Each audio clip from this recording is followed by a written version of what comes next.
La pregunta que tengo yo es, como para que arranque, ¿no? Va a ser un poco general, pero ¿por qué es tan mala para el país la ley base? ¿Qué es lo peor que tiene la ley base? ¿Por qué es tan grave para nuestra sociedad que esa ley termine siendo aprobada? La pregunta. Bueno, Sí, buenas tardes. déjame siento, espera. Compañeros, compañeras, Humberto, ¿cómo andás? Un gusto estar acá, la verdad, y gracias por recibirme. Gracias Damián, gracias Nicolás, y bueno, y a Florencia, que sé que está enferma, también le mando un abrazo, una gran compañera. Y es mala porque cristaliza, digamos, pone blanco sobre negro el modelo de colonización que quieren hacer con nuestro país. Ese es el título, digamos. Si le tendríamos que poner un título que no sea este, yo me traje unos papeles después para contarle algunos de los contenidos de la ley. Si le tendría que poner el verdadero título, porque ellos son expertos en decir en el título lo contrario de lo que hay adentro, ¿no? Entonces dicen las leyes bases para la refundación de la Argentina y la libertad de todos los argentinos, y en realidad es la ley de la colonia. Es la legalidad de la dependencia lo que se va a votar acá, que es tanto ley bases como el paquete fiscal, las dos cosas, que vamos a resumirlo hablando de ley bases, pero son dos, técnicamente son dos normas distintas. Y es malo, ¿por qué? Porque nuestro país a lo largo del tiempo fue encontrando mecanismos, ya sea a nivel de la organización popular, con las organizaciones sindicales, con las organizaciones barriales, territoriales, políticas, los centros culturales, de jubilados. Digamos, el pueblo se organizó y encontró su institucionalidad, pero también el Estado encontró canales de proteger a la Argentina, hacer una Argentina para los argentinos, ¿no? Y entonces ahí tenemos las leyes laborales, ahí tenemos las leyes previsionales, y aparecen las moratorias, ¿no? Para los jubilados y jubiladas. Tenemos un sistema tributario en la Argentina que tiene que ser progresivo, que dice la Constitución Nacional que hay que cobrarle más tributo al que más tiene. O sea, si vos haces un tributo, un impuesto, que le cobres al que no tiene nada, al que no tiene ingresos, al pueblo humilde, y al que tiene altos ingresos no le cobras nada, bueno, es algo inconstitucional, ¿no? Bueno, todos esos aspectos, la protección de nuestra tierra, la protección de nuestros recursos naturales, ya lo dije, pero nuestros derechos laborales, el que en Argentina no se pueda decir como en Estados Unidos, como vieron con las películas, usted está despedido. Bueno, acá no se puede, salvo que se vote esta ley bases, donde sí se va a poder, Y bueno, entonces viene a calar y a destruir todos estos aspectos que nos protegen, que protegen a nuestro país y que hacen que el país sea para los argentinos y no para el que te viene de afuera, al que te viene a expoliar, al que te viene a sacar. Y ahí adentro de la ley bases, esta legalización de la dependencia, o como le dice Cristina, el neocolonialismo o el narcocolonialismo, es lo que cimientan estas leyes. Si vemos la ley bases, entendemos lo que viene a ser mi ley a la Argentina. Y la ley original, porque después, bueno, el fragor de que no tengan mayorías parlamentarias hizo que vayan sacando cositas. De hecho, antes de ayer en el Senado, también hicieron cambios, pero son cambios cosméticos, chiquitos. El grueso no lo cambia. ¿Qué viene a hacer mi ley a la Argentina? Está escrito ahí, a entregarla. Y a entregarnos a nosotros, ¿no? En la Argentina con todos nosotros adentro. Por eso tiene mucha lógica que haya un RIGI. Hay un cumpleaños. Somos muchos para esa torta, avisa. Por eso hay un RIGI, que es este famoso régimen de incentivo a las grandes inversiones. Otra vez el lindo título. ¿Vieron? Que dice que si traes 200 millones de dólares, podés llevarte el litio, Y no es joda, compañeros y compañeras, porque parece que acá en Hurlingham estamos muy lejos del litio. Pero las riquezas de la Argentina son para los argentinos, así como el gasoducto. El gas está en Neuquén, el gas está en el sur de la Argentina, pero el tubo pasa por la provincia de Buenos Aires y reparte gas para todos los habitantes, ¿no? Entonces, Argentina es la tercera reserva, es la primera reserva mundial de litio, con el triángulo con Chile y Bolivia. ¿Vieron las salinas? Eso. Y los autos del futuro, que ya están, se hacen con baterías hechas en base a litio, que son los autos eléctricos. Cuando se vota la ley bases en diputados, con la entrega de los bloques que dicen ser opositores, de la UCR, de Hacemos Coalición Federal, Pichetto, toda esa gente, Elon Musk tuitea: hay que invertir en la Argentina, ¿no? Entonces, ¿y quién es Elon Musk? El que tiene una empresa multinacional que se llama Tesla, que hace autos eléctricos, que necesitan las baterías del litio que tenemos en nuestro país. ¿Y ustedes creen que Elon Musk va a aceptar comprar la batería armadita con trabajo argentino, donde queda la riqueza de nuestro país? ¿O se va a llevar la materia prima para hacer la batería en sus empresas y vendernos después el autito terminado? Mucho más caro, sin dejar la plata en nuestro país. Más viejo que los ingleses llevándose la lana y vendiéndonos después los pulóveres. Más viejo, más colonial que eso no se consigue. Hoy se vuelve a poner en juego nuestra condición de patriotas. ¿Y qué es también esta economía extractivista, este neocolonialismo? Los cientos de miles de kilómetros de mar, la Antártida. Ahora la Antártida se descubrió, Rusia descubrió 10 vacas muertas, 10 vacas muertas, ¿no? 10 vacas muertas. Y yo digo, hasta mal el mapa nos enseñaron de chiquitos, porque las Malvinas no son el sur de la Argentina. Las Malvinas son el centro de la Argentina. De las Malvinas para abajo hay casi todo un territorio igual de largo que nos pertenece, que se llama Antártida Argentina, ¿no? Y los que miran el mapa de arriba la vieron. A nosotros nos querían enseñar que ahí se terminaba nuestro país, pero nos queda todo un territorio de tierra. No es hielo la Antártida, es tierra, ahí hay tierra. Y bueno, es geopolítica la discusión.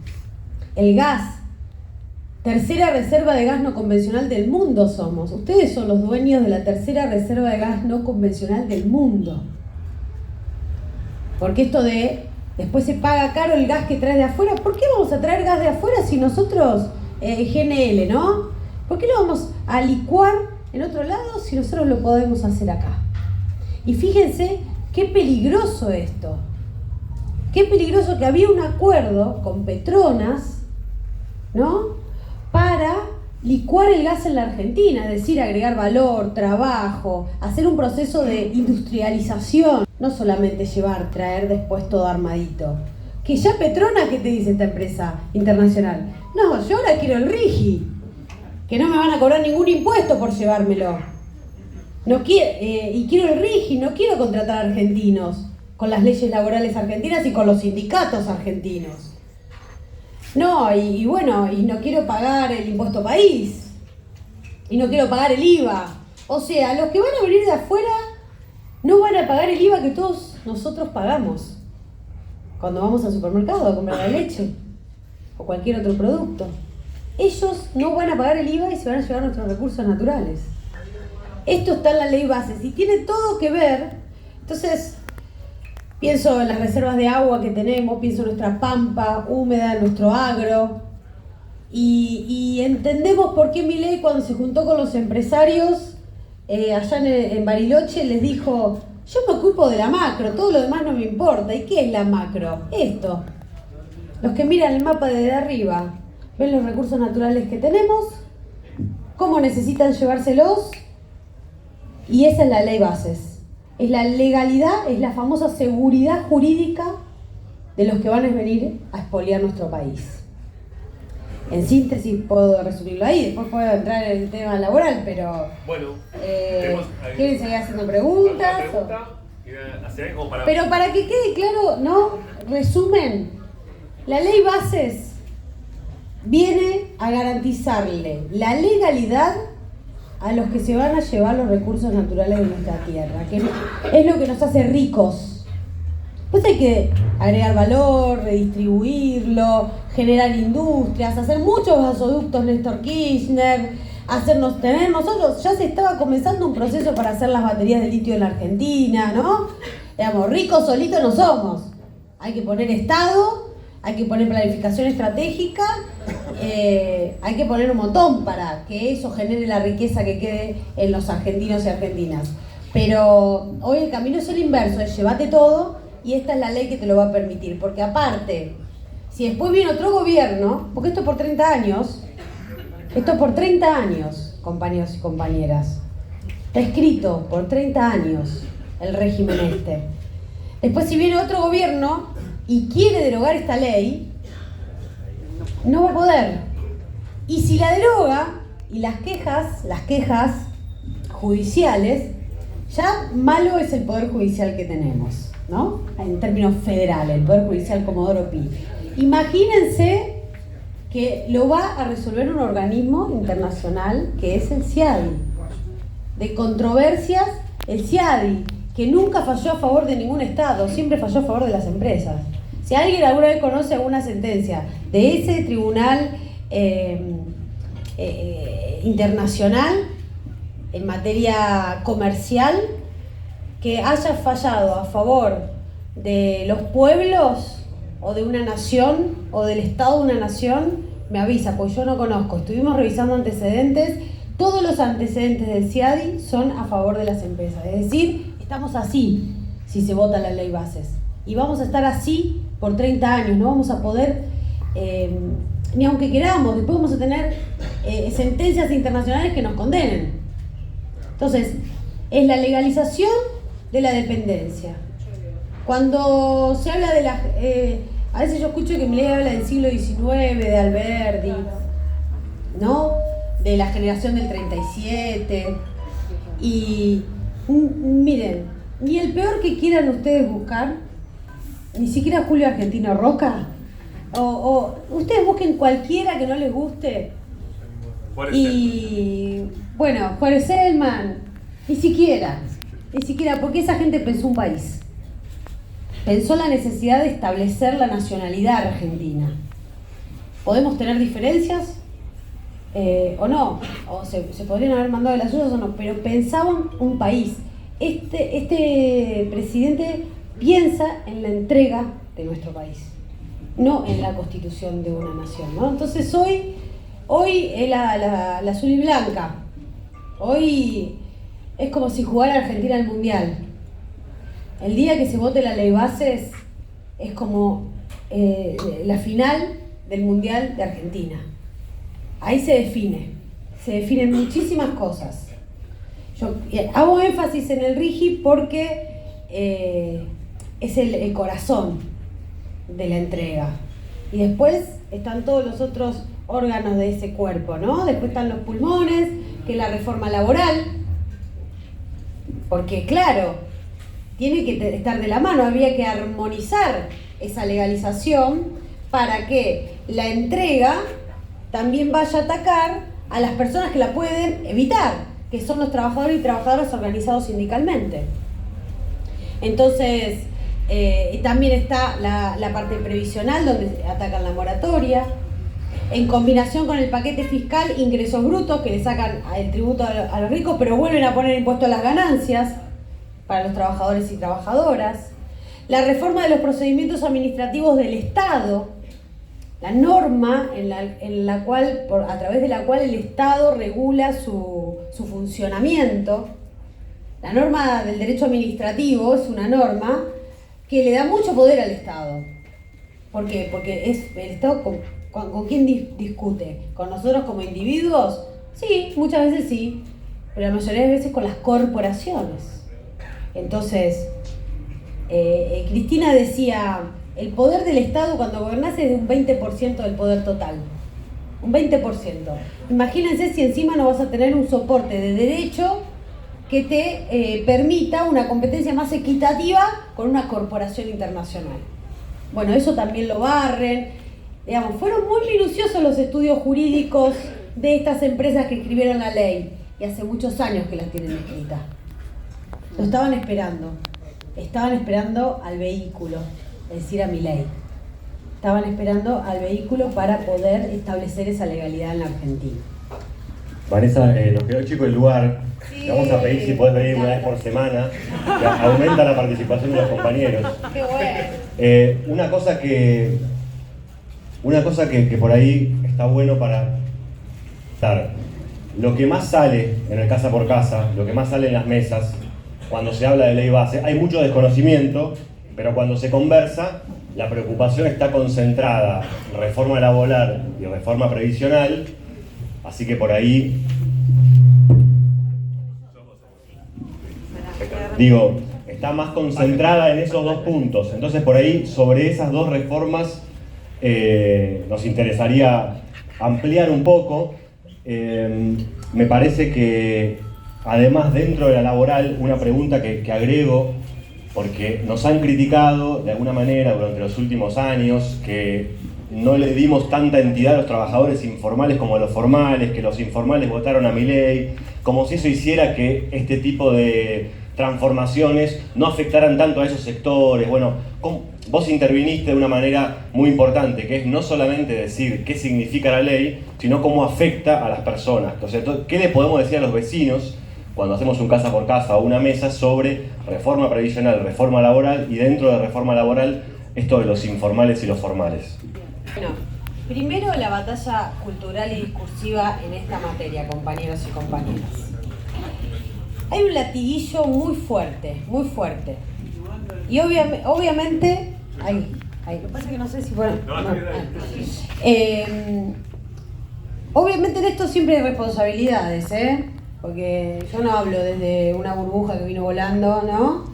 Porque que haya crecido el trabajo informal en la Argentina, desde el 2015 hasta esta parte, siempre siguió el trabajo informal creciendo, ¿no? Entonces, bueno, nunca decreció, nunca, ni siquiera en los 4 años de nuestro gobierno, ¿no? Entonces, claro, la gente ya la vio, y más los pibes y las pibas, porque hoy los pibes y las pibas todavía ni conocen lo que es un recibo de sueldo, ni conocen los pibes y las pibas lo que es un recibo de sueldo, pagar una obra social, ¿no? Entonces, acá también hay que hacer una autocrítica en ese sentido. Y hay un latiguillo muy fuerte que se basa en esta realidad que tenemos, que es el gran problema del trabajo en la Argentina, por el cual hay bajos salarios, mucho trabajo informales y mucho monotributo o directamente precarización laboral total, y por el cual tal vez no se consigue empleo, son los derechos laborales, ¿no? Y se dice esto, y se dice esto, y se dice esto. Entonces, cuando nosotros queríamos discutir, por ejemplo, las licencias parentales y aumentar la licencia para los compañeros varones que tienen solamente 2 días de licencia si son padres, ¿no? Que nos parece una barbaridad ya, nos decían, qué discusión ridícula en un país donde hay un 50% de trabajo no registrado. Y cuando queremos discutir la reducción de la jornada laboral, nos dicen, ¿ustedes qué se piensan? ¿Que viven en Suiza? ¿Que quieren discutir menos horas trabajadas? Y así todo el tiempo, y así todo el tiempo, y así todo el tiempo. Entonces, la existencia de una realidad desventajosa en el mundo del trabajo, es decir, trabajo informal, por ejemplo, hoy hay 5 millones de monotributistas en nuestro país. Esos 5 millones de monotributistas no son locaciones de servicios, son trabajo que debería estar en relación de dependencia con convenio colectivo de trabajo y está en una condición de fraude, ¿no? A la ley, de precarización laboral.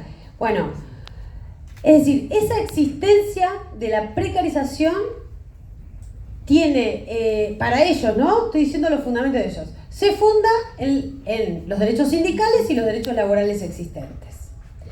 Entonces lo que tenemos que empezar a desarmar es este discurso.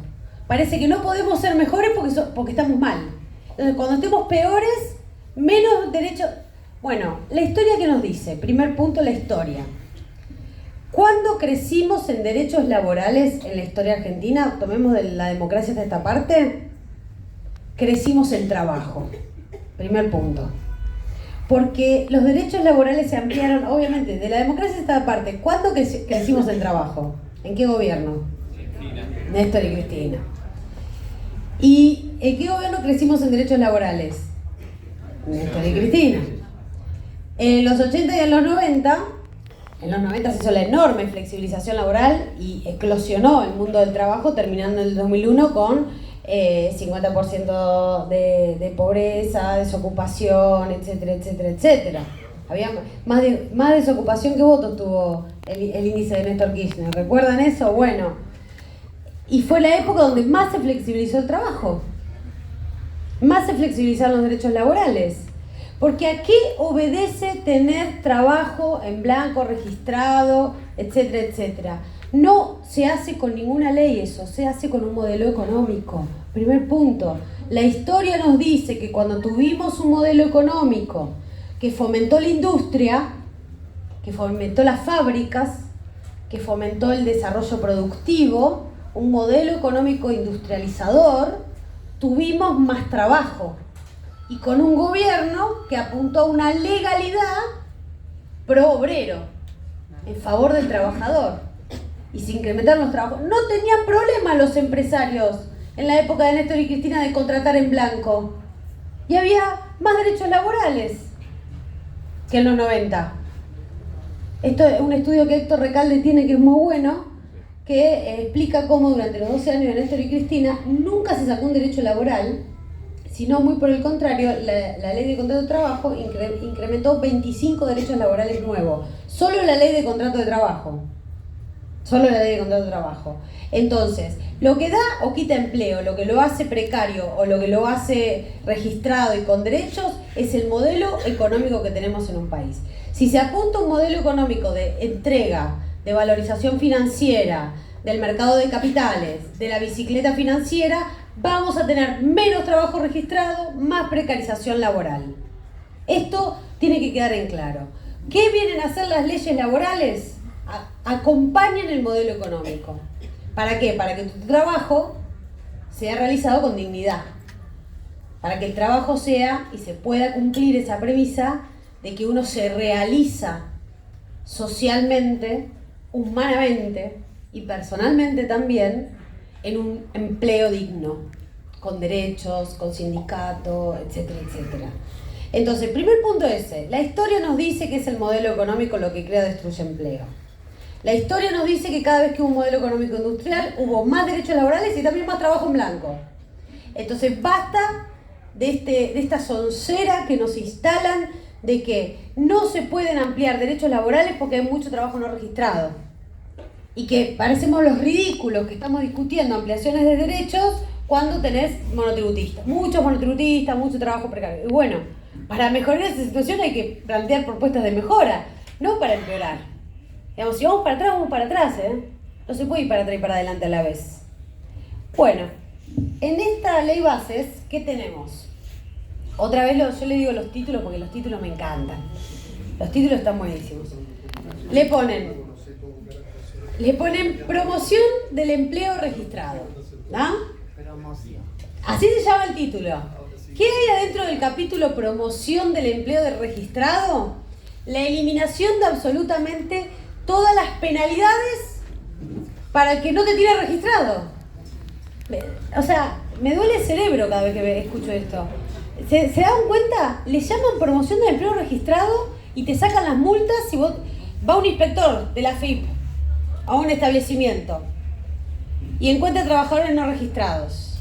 Listo, te pone una multa, te pone una sanción y te obliga a registrarlo. Bueno, eso lo eliminan. ¿Y por qué va a registrar a alguien?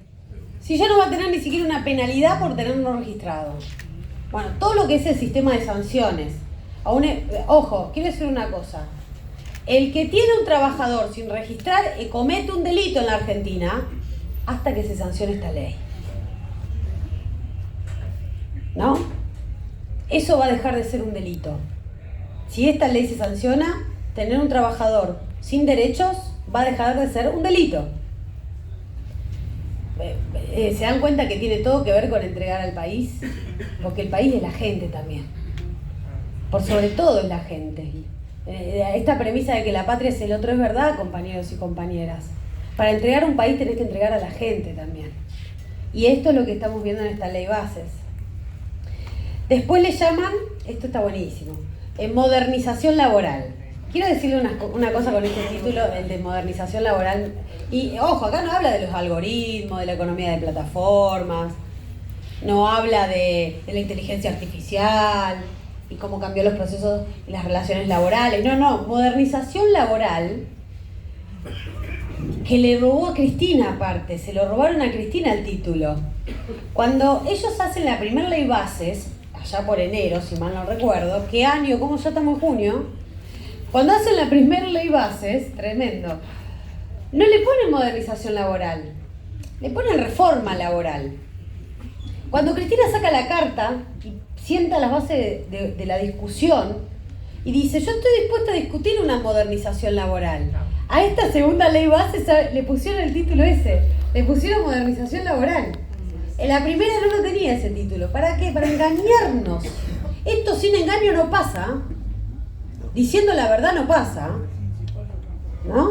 Y sin cepallos tampoco. Exactamente. Entonces, dentro de modernización laboral, así termino de responder la pregunta, ¿qué hacen? Modifican la ley de contrato de trabajo y crean la posibilidad de que los sindicatos negocien el famoso fondo de cese laboral.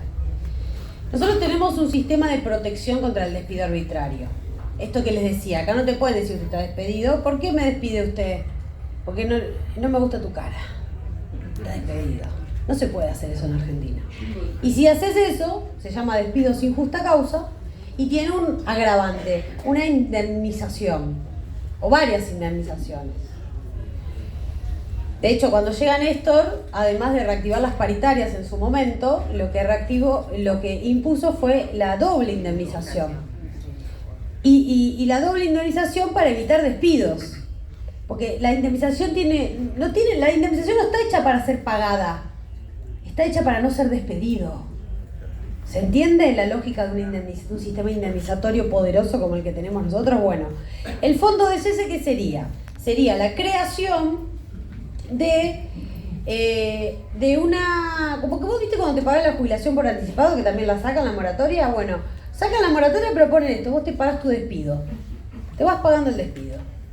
Entonces van armando un fondo, que es para timbiar la plata, muy parecido a las AFJP, tiene el mismo tronco, por eso a veces, no quiero criticar a ningún gremio, pero escuché por ahí que un gremio ya lo quiere firmar a esto, ¿viste? Porque va a poner su aseguradora, porque esto va a ser un negocio de las aseguradoras. Y bueno, entonces esto. ¿Y en cabeza de quién ponen? Porque viste, Milei dijo los sindicatos, el 1 de marzo, y los sindicatos. Pero los sindicatos para crear el fondo de cese van a ser buenos, sí van a tener poder. Porque pone en cabeza de la negociación colectiva, es decir, del ámbito tripartito, la posibilidad de crear el fondo de cese. Entonces, los sindicatos son buenos para algunas cosas, por ejemplo, para romper la protección al despido arbitrario creando el fondo de cese, pero son malos cuando esos sindicatos protegen a sus laburantes, luchan, no permiten que toquen a la gente, van al frente. Esos sindicatos no me gustan, pero para entregar derechos sí. Porque, por ejemplo, la extensión del periodo de prueba también lo ponen en cabeza de la negociación colectiva. Entonces, vienen los sindicatos que van a poder negociar a la baja los derechos de los laburantes y malos los otros sindicatos a los cuales hay que intervenir, sacarle derechos, no homologar paritarias, etcétera, etcétera. Otro punto de la reforma laboral, que es uno que a mí me molesta muchísimo y me duele como hija de trabajadoras de nieta. Mis dos abuelas limpiaron casas. Mis dos abuelas. La mamá de mi mamá y la mamá de mi papá. Y las trabajadoras de casas particulares, la trabajadora doméstica, no tuvo su ley hasta el año 2010 en Argentina. ¿no? No tuvo su ley hasta el año 2010. El primer intento de tener una ley del trabajo doméstico lo hizo Delia Parodi en el Congreso de la Nación Argentina, previo al golpe de Estado de 1955. Después la metieron, fracasó, no se pudo hacer esa ley, la metieron presa, bueno, pasó todo lo que pasó en nuestra historia, y desde 1955 hasta el 2010, las trabajadoras de casa particulares no tuvieron su ley, su protección. ¿No? ¿Cómo duele? ¿Cómo cuando nos sacan algo, compañeros y compañeras, tardamos siglos en recuperarlo? Porque como dice la canción, ¿viste? Lo malo se aprende enseguida, lo bueno nos cuesta la vida. Por eso estoy con muchas ganas de que seamos muchos en la calle el día que se trate la ley bases. Muchos tenemos que ser, porque nos va a costar la vida, ¿Y qué hacen? Tocan la ley de las trabajadoras de casas particulares, la 26844, para sacar la indemnización cuando despiden a una trabajadora de casa particular. El 50% de las compañeras que laburan en casa de otros están en negro, ¿no? Y encima le vas a sacar la indemnización. Es meterte con unas trabajadoras que ni siquiera tienen poder sindical suficiente. Cuando encima el régimen de registración para una trabajadora de casa particular es re barato y re simple. Se hace con un paso en la página de la AFIP. Se mete con el trabajo rural también. Donde vaya si hay precarización. Trata de personas hay en el trabajo rural. Los compañeros y las compañeras los meten en galpones, en unas camas, ¿cómo se llaman las camas? Las cuchetas, las hamacas paraguayas, duermen ahí. Trata de personas, esclavizados. Y le sacan al sindicato la posibilidad de blanquear a través de la bolsa de trabajo del sindicato. Y permite que en trabajos estacionarios, como es el trabajo rural, que ustedes saben es por temporada, en la primavera una cosa, se hace otra, se siembra en el otoño, se cosecha en la primavera, etcétera, etcétera. Es un trabajo estacionario, depende qué producto se coseche. Bueno, entonces el periodo de prueba está prohibido en el trabajo estacionario. ¿Por qué? Porque el periodo de prueba te puede abarcar la temporada entera. ¿Y qué hacen? Vuelven a poner el periodo de prueba. Es decir, nadie va a contratar en blanco, va a estar siempre en periodo de prueba, que son 3 meses. Bueno, y ahora lo quieren llevar a 6, con posibilidad de llevarlo a 1 año. Crean una figura, también de la mano de esta lógica de que los peronistas no le hablamos a los trabajadores en su conjunto y solo le hablamos a los que tienen convenio colectivo de trabajo. Entonces ellos sí le hablan a los monotributistas y dicen, crean esta figura del colaborador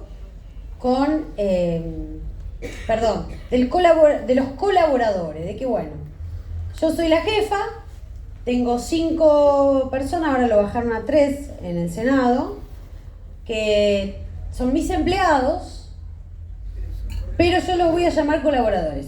Entonces todos vamos a colaborar con mi riqueza, con mi ganancia. Digamos, básicamente sería eso. Y aparte de que le toman el pelo a la gente, que por más que el papel diga colaborador, me vas a decir que cualquier trabajador, cualquiera de ustedes, está en relación de dependencia, en la realidad. Tiene un jefe, cumple órdenes, cumple una jornada, cumple un horario, tiene una dependencia funcional, una dependencia intelectual, etcétera, etcétera, etcétera. Cuando lo despidan, va a decir, no, yo no voy a reclamar la justicia porque yo era un colaborador. No era un trabajador, era un colaborador. No, se impone siempre el principio de la realidad en el trabajo. El orden público laboral argentino, yo soy abogada laboralista, tiene muchos principios. Uno, que es el que más me gusta a mí, que se llama principio de la realidad. Los papeles podrán decir lo que sea, e incluso lo que vos mismo firmaste como laburante, pero lo que va a valer al momento de reclamar es la realidad. Si en la realidad eras un laburante en relación de dependencia, cuando vayas a un tribunal a reclamar, vas a ser reconocido como un laburante en relación de dependencia. Digan lo que diga el contrato que firmaste, digan lo que digan los papeles. Entonces, lejos de, ellos dicen la industria del juicio, ¿viste? Otro de los latillos que dicen la industria del juicio, la industria del juicio. O sea, Es muy loco, ¿no? Destruyen las industrias argentinas y a la única que dicen que, digamos, la industria siempre es buena primero. La industria siempre es buena. Pero acá hay un agravante. Llaman industria del juicio a lo que es el reclamo de los derechos y el fuero del trabajo creado por Perón también en el año 1949, que es una de las patas de la justicia donde mejor funciona todo. Porque vos vas a los juzgados nacionales de trabajo a reclamar, o a las justicias también acá provinciales, y sí, casi siempre los jueces te dan la razón. A veces tarda, digamos, la sentencia tarda, porque sabemos que tarda, pero la sentencia y la indemnización llega. Bueno, ¿ustedes se creen que va a haber más juicios laborales con estas leyes o va a haber menos juicios laborales? Va a haber más. O sea, ni siquiera vas a derribar lo que vos decís que es la industria del juicio. La industria del juicio se va a convertir en una multinacional del juicio. Con estas leyes. Todo el mundo va a terminar yendo a reclamar por sus derechos, ¿no? No sé si me estoy extendiendo o... ¿Alguna pregunta por ahí? Dale, a ver, compañero. Buenas tardes. Quisiera que hablara sobre qué puede pasar con el proyecto Karen, con el CONICET, con las universidades de salud pública, con la cesión de derechos que hace el Congreso de la Nación. Muy buena pregunta, No, compañero. de eso no se habla. O sea, la ley esta es una trampa por donde se la mire. Si algo no lo consiguen, igual perdemos. Yo creo que deberíamos, un poco, dijo la punta de la soga, habló de que tenemos que estar en la calle. La segunda pregunta es, ¿cómo vamos a luchar? ¿Cómo sugiere, cómo piensa luchar contra eso? Y a mí me gusta el fútbol, pero creo que es bajarle el precio compararlo con la selección nacional. Si la gente está loca y se pone la bandera cuando gana Argentina y no el 25 de mayo, yo creo que hay un gran problema. Bueno, hay un capítulo que es privatizaciones y hay otro capítulo, obviamente, sujetan empresas a privatizaciones, como por ejemplo, le digo una emblemática, Aerolíneas Argentinas. La sujetan, no es que la privatizan esa ley, pero dicen que quedarán sujetas a privatizaciones, totales o parciales. Y hay otro capítulo que habla de la fusión o intervención o disolución de organismos claves como algunos de los que vos mencionás. Ahora en el dictamen del Senado sacaron al CONICET, sacaron, por ejemplo, Banco Genético, digamos, lo sacaron. El Banco de Datos Genéticos lo sacaron algunos otros, porque claro, hubo reclamo, hubo revuelo y los radicales, para poner el gancho, o sea, para levantar la mano, pidieron algunas cositas que se saquen.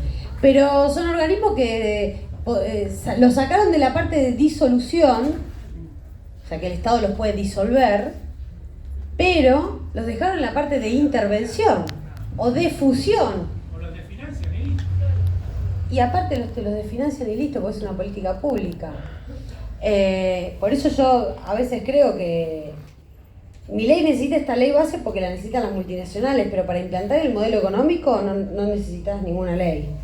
Es, digamos, si el tipo avanza, pero bueno, esta ley lo que nos hace nos ancla durante largos años.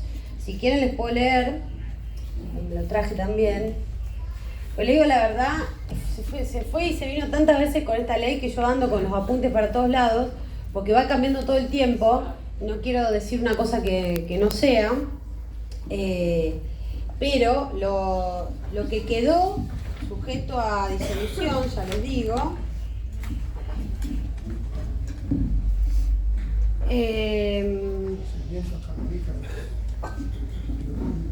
un segundito, compañeros. Finalmente le digo los que sacaron ahora en el Senado, los que lo sacaron. El INCA lo sacaron, el ACOM lo sacaron, la CONEAU, la Comisión Nacional de Valores, el INCUCAI sacaron, el Banco Nacional de Datos Genéticos lo sacaron, el INTI lo sacaron, el INTA lo sacaron, de disolución. pero lo dejaron en la otra parte. Y más organismos también. Pero digo algunos para no aburrir, ¿no?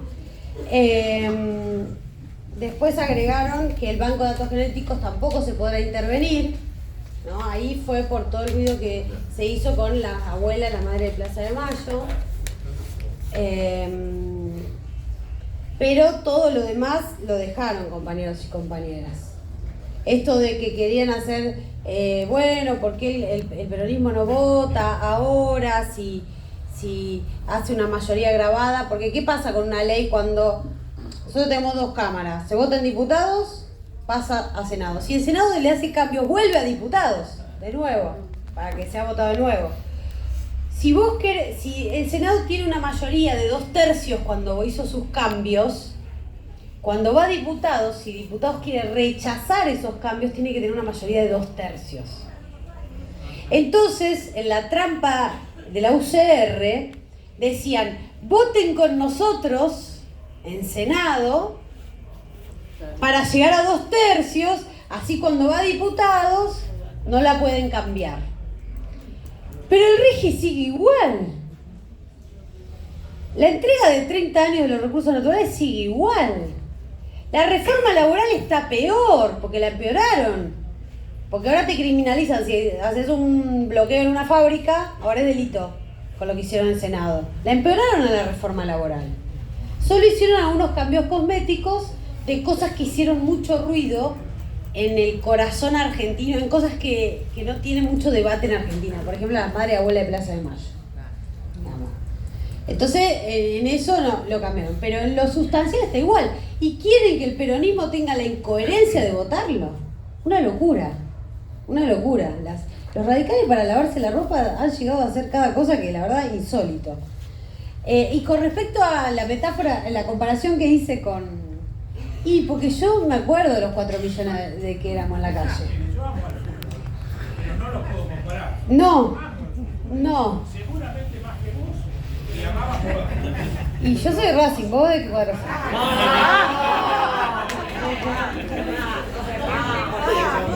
Igual... No, pero sí, es verdad, compañero, lo que vos decís. Tenés razón, es cierto. Es bajarle el precio. Pero la verdad que me encantaría que seamos 4 millones en la calle. Pero no es real. Pero no es real. Pero bueno, de utopía se vive también, ¿no? ¿Quién está para seguir ahí, compañeros? Vamos. Yo digo, ¿qué se puede hacer con los diputados y parios que votan a la derecha? No volver a votarlos nunca más. No volver a votarlos. Hay que poner una lista. Y acordarnos. Porque yo a veces escucho que hay un periodista que anda por algunos canales de televisión y dice, che, pero hay que traer a los pichitos de nuevo, pero hay que traer a los cosos. Digo, perdón, ese señor fue el candidato a vicepresidente de Mauricio Macri. Para mí no es peronista. O sea, si no, peronista cualquiera. Un porteñista. Este fragmento va a salir en todos los medios, Vanessa. Este fragmento de recién. Esperen, ordenémonos. Ahí hay un compañero que quería hacer una consulta. Y allá después otra compañera. De acuerdo a los dictámenes que se firmaron, cuando se vote la ley, ¿se vota sobre tabla? No, porque el dictamen fue esta semana. Si pasa una semana, que es el reglamento del Senado, te pide 7 días, se vota como sesión común, no sobre tablas. No requiere una mayoría grabada. Están reinformados los compañeros. ¿Qué compañera estaba? Que dijiste recién, Vanessa, una compañera. Allá, vamos, compañera.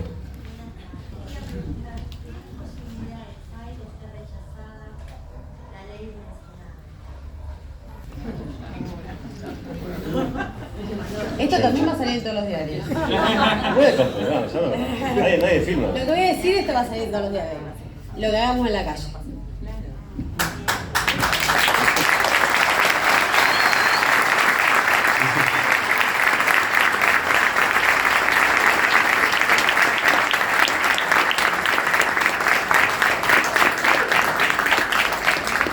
Estaba Dani primero.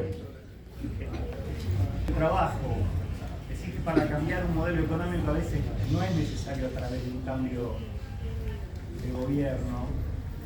Y hay todo lo que contás de la ley, todas las modificaciones importantes que trae en términos de pérdida de beneficio, tienen que ver también con la instalación de un modelo laboral que viene hace muchos años en la Argentina, que no precisó de un gobierno como este, que es la instalación de esa construcción de lo que se llama el trabajador neoliberal. ¿Sí? El chico que reparte en una moto, el Uber, toda esa gente, que la realidad es que muchos de los vecinos nuestros del barrio y muchos de nuestros compañeros viven gracias a eso. Ahora eso es una total falta de regulación, donde no hay ningún tipo de beneficio, donde no hay ningún derecho. Y encima cuando nosotros vamos a hablar con esos vecinos y les decimos, vos vas a perder los derechos, nos miran y dicen, yo no tengo ninguno. ¿Me entendés? Entonces digo, y eso, no hubo ninguna ley, no hubo ninguna revolución, no hubo ninguna discusión en la calle, no hizo falta nada para que se instale esa metodología de trabajo que es aberrante. Y estaba naturalizado, con lo cual ahora vos decías, gente que no conoce un recibo de sueldo, es casi una entelequia hoy para un montón de gente pensar en tener un recibo de sueldo, una obra social, un sindicato. Entonces en esos términos ahí, eso pasó por debajo. Sí. Con respecto a los trabajadores de aplicaciones, Uber, Rappi, Pedido Ya, acá llega Burlingame, ¿no? Sí.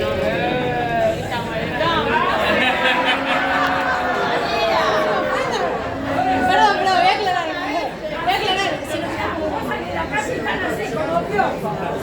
Se picó. Yo soy de Mercedes.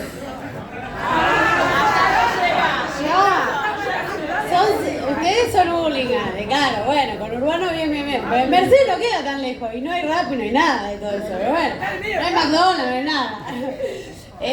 Pero bueno,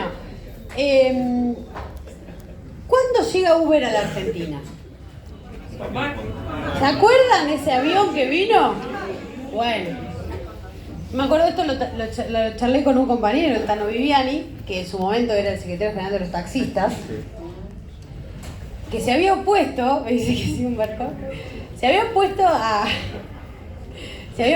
en los últimos años de Cristina, había contribuido a romper el bloque, ¿se acuerdan? Y le trajeron a Uber, ¿no? Y le trajeron a Uber. El Tano me dice, sí, yo me equivoqué, y sí, fiero, te equivocaste. Porque mirá, vino el modelo económico de este tipo. Las aplicaciones, todas estas, vinieron en la misma época y proliferaron, explotaron con la pandemia. Se vienen instalando en todo el mundo, pero se instalaron fuertemente en nuestro país en un momento donde el modelo económico era habilitante de esos modos de precarización laboral. Todo el 2023 tuve reuniones con los compañeros de Rappi y Pedido Ya, que no se quieren sindicalizar. No se quieren sindicalizar los compañeros. Es muy loco esto, es muy loco. Pero están organizados, casi como si fueran un sindicato. Pero vos le decís la palabra sindicato, dicen no, porque el sindicato a nosotros nos hicieron esto, nos hicieron aquello. Y por ejemplo, les hablo de los de La Plata, que están todos organizados, tienen un grupo de WhatsApp. Digo, bueno, ¿y ustedes cómo se organizaron entre ustedes? Y nos empezamos a dar cuenta que un día le robaron a uno en la calle, que el otro día otro se cayó, tuvo un accidente, que no tenía cobertura, que un día le habían dado un adicional a los de Mar del Plata y a nosotros no nos lo habían dado. Entonces dijimos, bueno, vamos a reclamarle. Digo, bueno, todo eso que vos haces es un sindicato. Entonces, porque también hay una cosa que, también hay un gen argentino en esto, ¿no? O sea, nosotros no somos si amo, ¿no? Entonces los compañeros, hay una cosa que, te dicen no a los sindicatos, pero ya están organizados como si fueran un sindicato. Yo no pierdo las esperanzas. Bueno, y con estos compañeros comenzamos a trabajar en un proyecto de ley, que no lo llevamos a presentar, pero sí un aspecto del proyecto de ley. Sergio Massa en la campaña lo agarró para hacer un lanzamiento, fue uno de los lanzamientos de campaña de el seguro, ART y seguro y cobertura médica del sector, lo habíamos construido con ellos. El proyecto de ley yo lo terminé presentando este año, ya, digamos, en otras circunstancias, pero no importa, lo vamos a seguir laburando, que se llama Cuidados Básicos de los Trabajadores del Trabajo de Plataformas en la Calle. Cuidados básicos. ¿Qué te planteaban estos compañeros, por ejemplo? Te decían, yo quiero mi libertad horaria, me quiero conectar y trabajar a la hora que quiero, no quiero tener 8 horas laborales. Eso sí obedece a un cambio cultural. Yo quiero conectarme, termina laburando 8 horas, o 9 o 10 o más, o más. Si fuera buena la comisión, si fuera buena la retribución, laburarías menos. Pero ¿qué te hace trabajar más o menos? La cantidad de horas no, la guita que necesitas para llegar a fin de mes, básicamente. Pero, por ejemplo, en el proyecto de ley nosotros le pusimos libertad horaria. No es incompatible.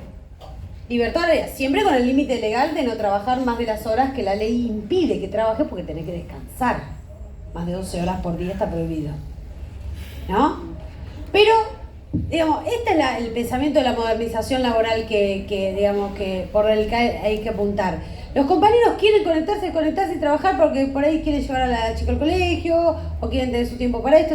Bueno, perfecto.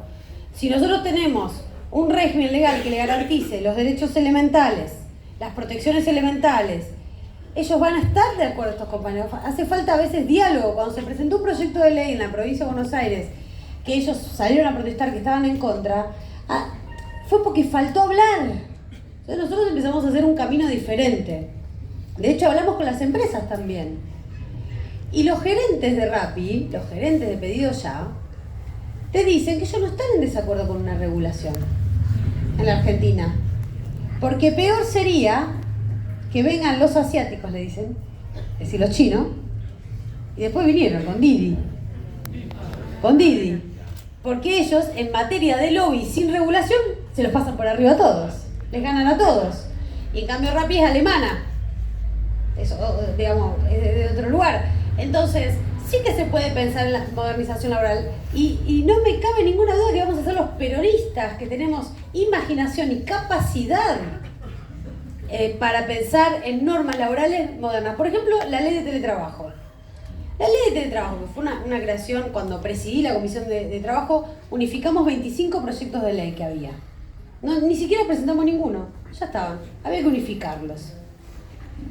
Es una ley de avanzada, modelo mundial. A mí me llamó la ministra de Trabajo, Yolanda Díaz, de España, para pedirnos el proyecto de ley que estábamos trabajando, la ley que era en la Argentina.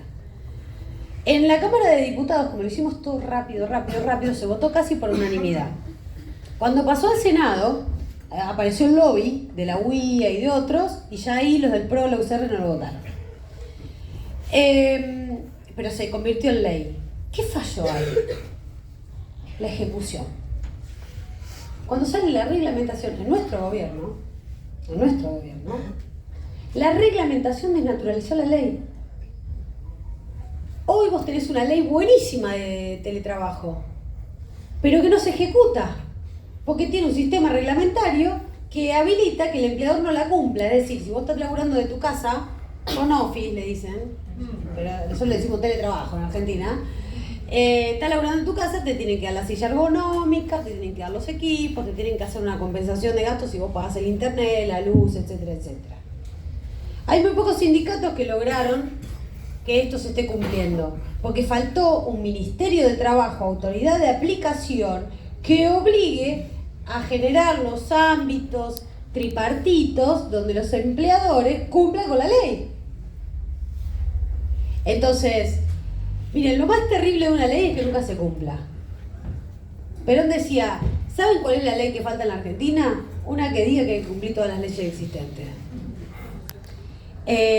¿Cómo se mide el progreso de las sociedades? Una forma de medirlo es en la distancia mayor o menor que hay entre una ley y su efectivo cumplimiento en la realidad. Las leyes laborales en la Argentina tienden a cumplirse porque en el medio entre la ley y la realidad están las organizaciones sindicales, que son los actores de las fuerzas vivas sociales que hacen que eso esté efectivo en cada lugar de trabajo.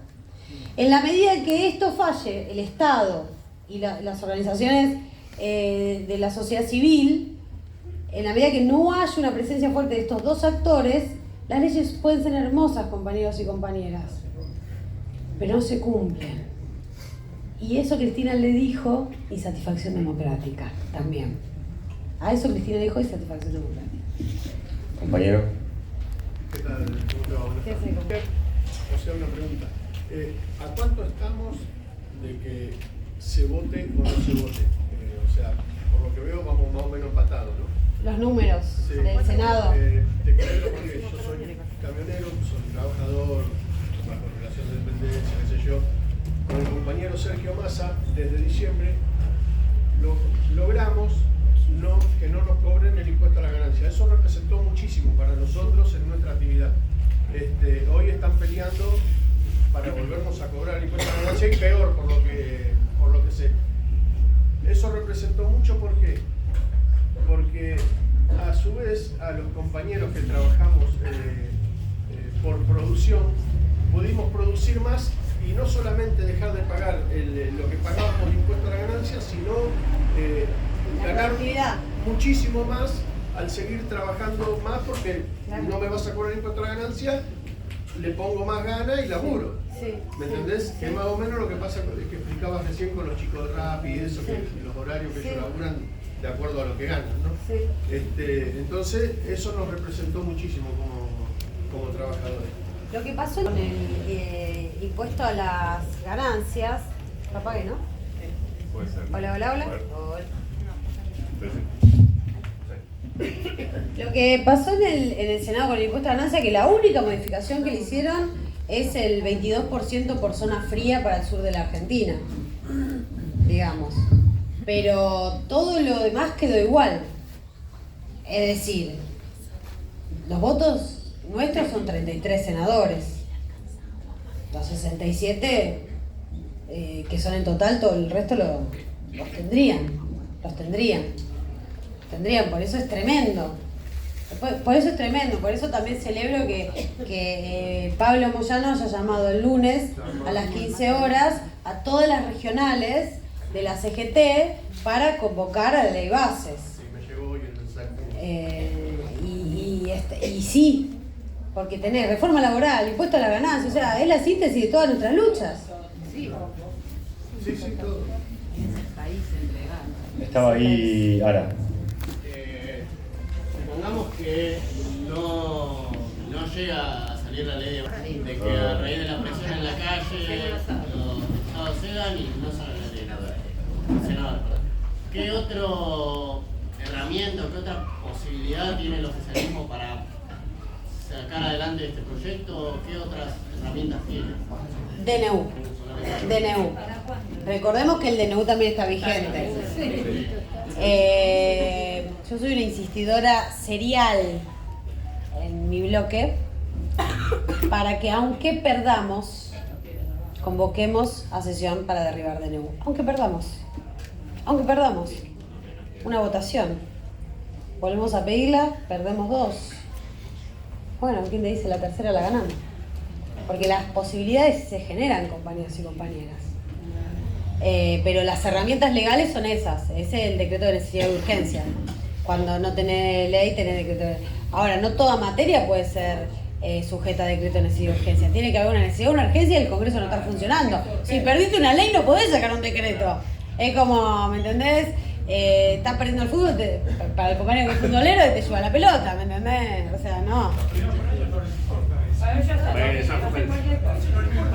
Tito. Exactamente, no le importan las reglas. Aparte de las comunicaciones que citaste y citaron los compañeros, en los barrios, compañeros, como usted citaba, hay un montón de gente que trabaja, tampoco, no, bajo la tendencia, y trabaja en aplicaciones, digamos, los emprendedores, las emprendedoras, es el kiosco, la mesita que da la arena, o el kiosco, un albañil o un petrolero que trabaja. A esa gente, ¿qué efectos inmediatos le pueden contar de la ley de bases en su vida? En principio que las chances de reclamar, por ejemplo, un albañil, el albañil puede trabajar por cuenta propia o puede también estar precarizado trabajando para una constructora. Otro rubro que tiene muchísimo trabajo informal. Otro rubro que tiene el fondo de cese laboral establecido. Y tiene 56% de trabajo no registrado en la construcción. Entonces no vengan a decir que el fondo de cese... Con el fondo de cese va a haber más trabajo registrado. Si es la única actividad que lo tiene un 56% de trabajo no registrado. O sea, hasta lo empírico. Mirá, cuando bajás en derechos, aunque sea un sector menor, repercute en todos los sectores. Repercute en todos los sectores. Es imposible que los compañeros que no están registrados sean del tipo de actividad que sean. Ahora, es distinto que vos sí efectivamente seas un kiosquero, que vos seas dueño del kiosco, es distinto. O sea, tenés otro régimen, es otra realidad. O distinto que vos seas un albañil y vos trabajes por cuenta propia. Bueno, ahí sí sos un cuentapropista. Eso no estaría dentro de una relación de dependencia. Yo efectivamente contrato un albañil para que me haga el revoque. Bueno, pero lo contrato para eso, le pago para eso y todo legal. Ahí se termina nuestra vinculación. No es que yo soy la constructora y te contrato a vos, pero no te registro. Son dos realidades distintas. Una cosa es el cuentapropismo real y otra cosa es el fraude a la ley laboral. Son dos cosas diferentes. Cuando se está peor, peor, compañeros. Cuando peor. Si hay menos derechos, aunque vos no estés registrado, vas a tener menos derechos. Porque cuando vos vayas a reclamar, ni siquiera vas a tener que reclamar. ¿Se entiende? Esto de que es una trampa... Bueno, no sé, acá el compañero Vilela sabe escribe muy bien y ya le vamos a encontrar la forma de decirle a esta trampa, pero es una gran trampa. Sí, quedó muy claro el tema de... Esperen, que había un orden, más o menos. ¿Estamos para 2, 3 más? Sí. Hay unas aguas acá abajo, si querés. Mate también, hay agua y mate. Las tortas del frente del secundario, no sé si le podemos pedir, pero agua y mate hay. Había alguien que... No, está bien, todo es listo. Vamos con el compañero, vamos con el compañero. Sí, que decía que el tema de la reforma laboral, de hecho la viví en la época de los 90.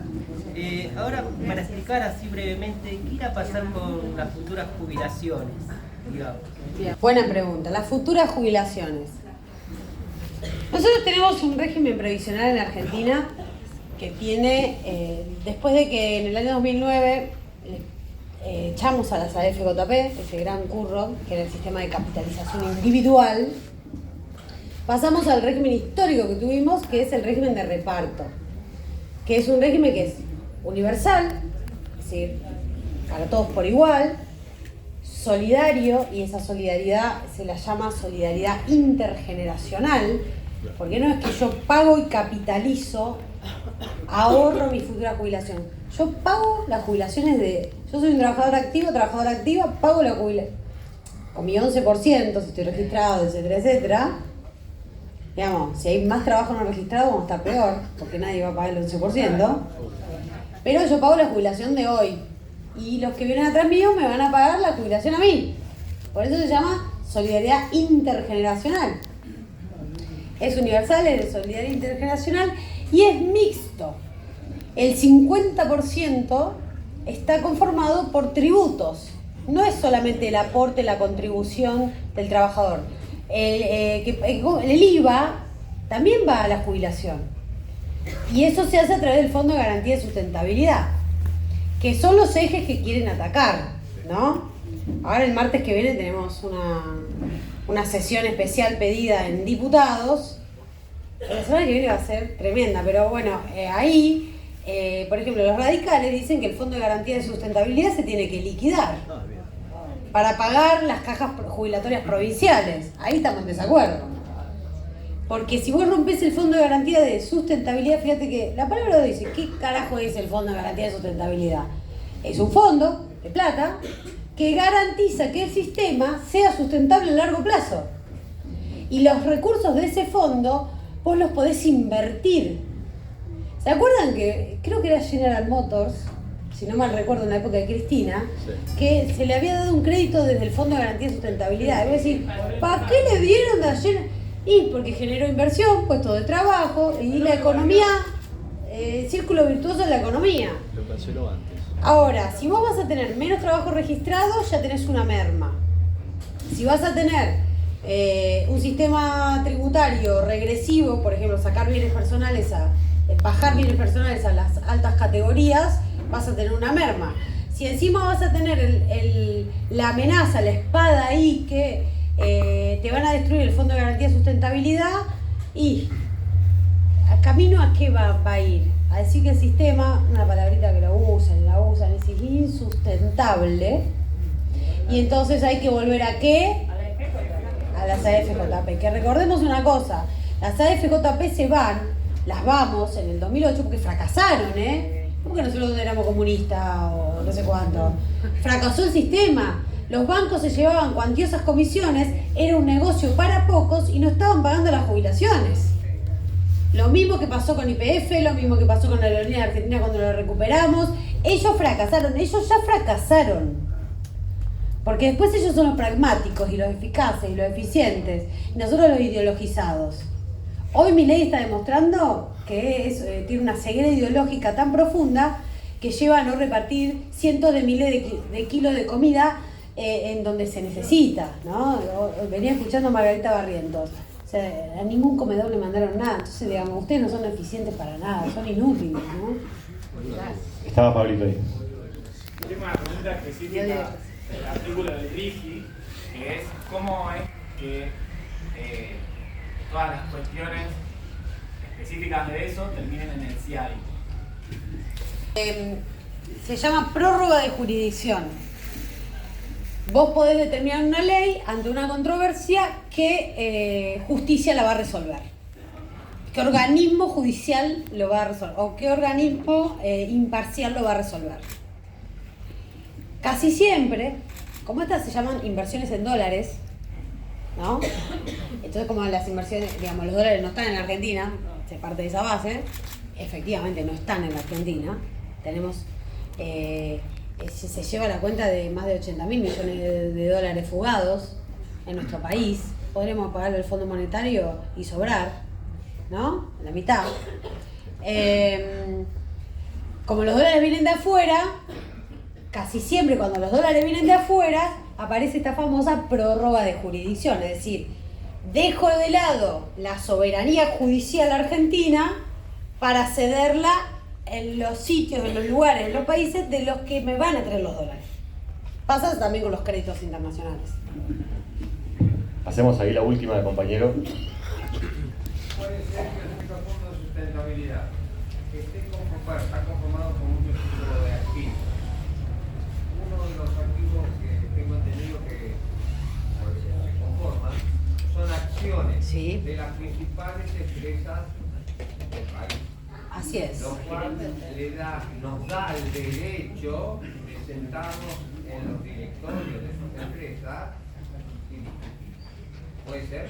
Sí, compañero. Como dijo el compañero, otra de las características que conforma el Fondo de Garantía de Sustentabilidad son las acciones de las empresas que tenían antes las AFJP. Cuando las recuperamos, el Estado se quedó con esas acciones y esos lugares en los directorios. Una de la primer ley bases, porque también está bueno ver la primer ley base, porque esa es la intención política posta. Ahí estaba todo. La primer ley base lo que hacen es, hacían, el Poder Ejecutivo, el Tesoro de la Nación, se llevaba esas acciones para poder liquidarlas, ¿no? Eso lo sacaron ahora, pero en la primera estaba. Y Macri vendió algo. Macri desfinanció absolutamente el Fondo de Garantía de Sustentabilidad, menos de la mitad. Y la última gestión de Fernanda Raberta lo devolvió con su récord histórico al Fondo de Garantía de Sustentabilidad. Le vamos a dejar un bonus track al compañero. Pasa lo que dijo el compañero de los cipayos de los traidores diputados, ¿no? Como el caso de los tucumanos que responden al gobernador Jaldo, que se abrieron un bloque propio. Y por otro lado tenemos también ahora en el Senado, que el 12 de junio se va a votar, los senadores que entraron por el peronismo. No, eso hay que tener muy en cuenta y visibilizar y recordar estos apellidos y ver cómo vota. En Corrientes, Camagüey Espínola, en Concordia, Entre Ríos, Edgardo Cuellar. ¿Tenemos tiempo como para hacer algo por estos señores que ya han votado el dictamen favorablemente? A Cuellar en Concordia lo están escrachando y el PJ Entrerriano pide la expulsión. Yo creo que debería estar un poquito más la presión también.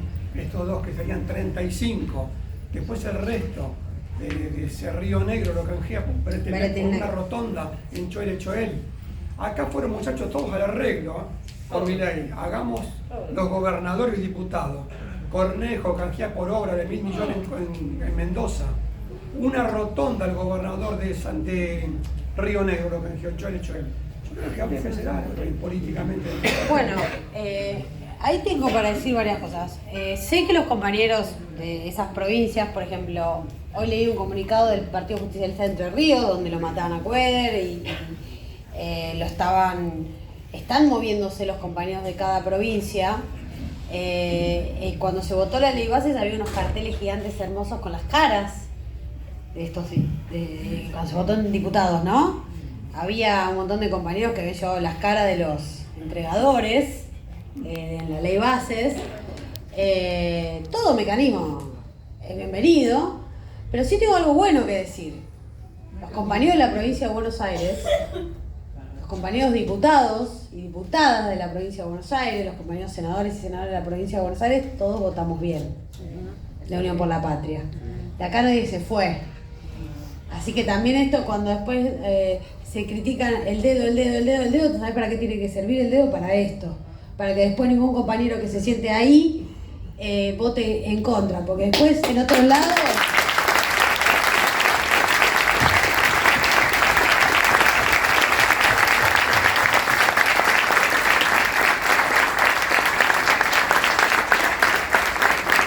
Lo importante, cuando se arman o no se arman las listas, lo importante cuando se arman las listas es que los compañeros y compañeras que vayan ahí sean coherentes y tengan una coherencia y tengan una fortaleza y un coraje, ¿no? Así que bueno, felicitaciones al compañero Máximo Kirchner que armó la lista de la provincia.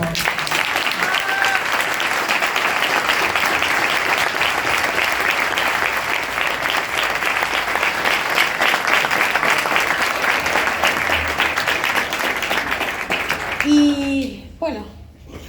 Si me permiten, una cosa para cerrar, saliendo un segundo de ley bases, que sería como una pregunta inicial, pero la hacemos al final. ¿Cómo la ves en general? O sea, ¿cómo lo ves a Milei? ¿Le están entrando las balas? ¿Estamos bien? ¿Estamos mal? ¿Cómo estamos nosotros? O sea, a modo de palabras finales, digo, también para ponerlo de la ley bases en un marco de en qué parte del proceso estamos.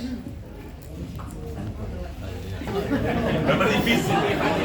Empieza todo de nuevo.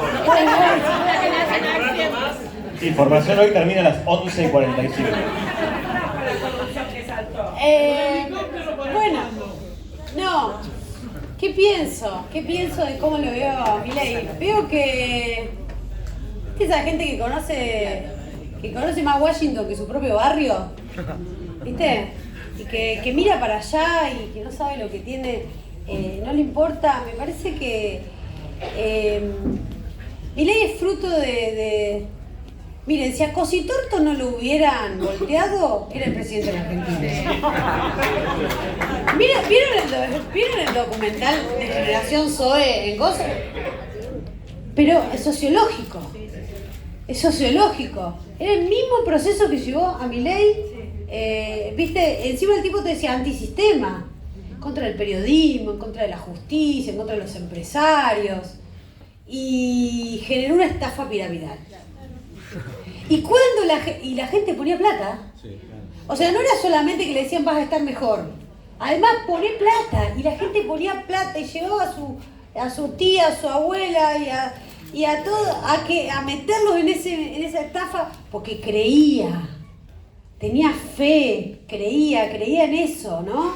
Porque acá nunca se puede dejar de lado el alimento espiritual también, compañeros y compañeras, la mística, la esperanza, nuestros sistemas de valores y de creencias. ¿Y cuándo la gente se dio cuenta que era una estafa? Cuando fue a buscar la suya, no había nada.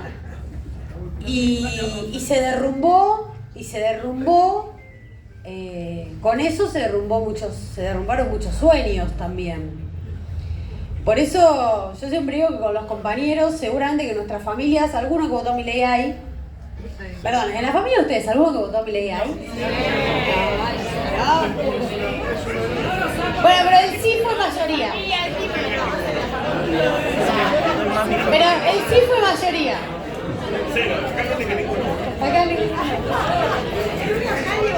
Bueno, Muchos nos quedamos sin familia. no, ¿por qué hago esta pregunta?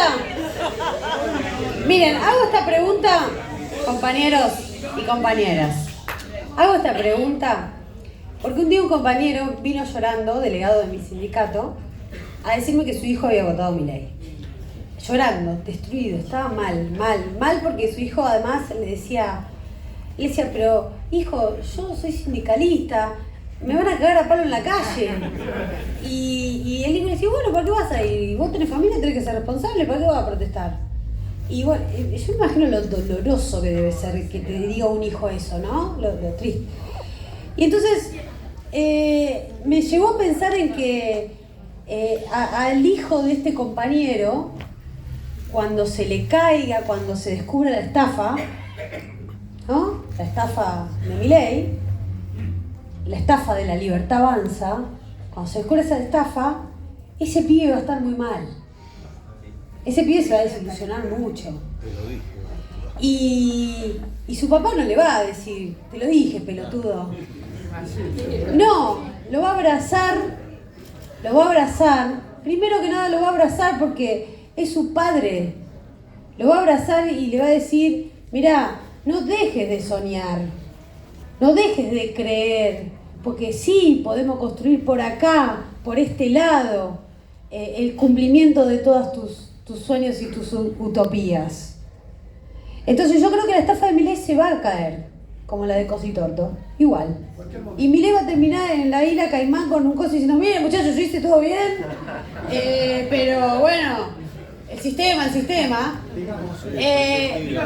Y nosotros acá en la Argentina nos vamos a quedar a abrazar a todos los compatriotas para volver a envolvernos en un sueño de futuro. Muchas gracias, compañera. Muchas gracias.